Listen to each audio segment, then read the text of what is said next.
All இன்னைக்கு யாருக்கெல்லாம் ரொம்ப ஹெவி அண்ட் ஹெக்டிக் டேவாக இருந்துச்சுன்னு கண்டிப்பாக கமெண்ட் பண்ணுங்கள். பிகாஸ் எனக்கு ரொம்ப ஸ்ட்ரெஸ்ஃபுல்லாக போன மாதிரி இருந்துச்சு, ஹெக்டிக்காக ஃபீல் ஆச்சு.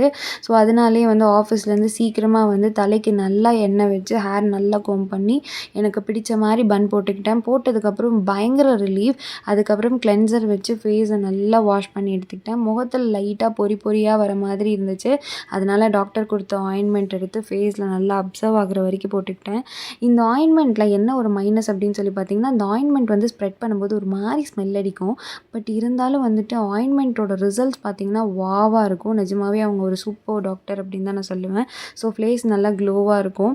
அதே மாதிரி பின்னாடி இருக்கிற செடிக்கு மரத்துக்கு எல்லாத்துக்கும் பெரிய ஹாய் சொல்லிவிட்டு பின்னாடி ஃபுல்லாக க்ளீன் பண்ணி விட்டுட்டு வந்தால் சரியான பசி. ஸோ அதனால் 2 தோசை எனக்கு பிடிச்ச மாதிரி ஊற்றி சாப்பிட்டுட்டு தூங்கலாம் அப்படின்னு சொல்லி முடிவெடுத்துட்டேன். ஆக்சுவலி தூங்கலான்னு சொல்லும்போது தான் ஒரு விஷயம் ஞாபகம் வருது. நைட் ஷிஃப்ட் பார்க்குற எல்லாத்துக்குமே நான் ஒரு பெரிய அட்வைஸ் கொடுக்குறேன். நல்லா சாப்பிடுங்க, நல்லா தூங்குங்க. அதுதான் உங்களோட ஹெல்த்தை அடுத்த கட்டத்துக்கு எடுத்துகிட்டு போகும். Love you all. Take care.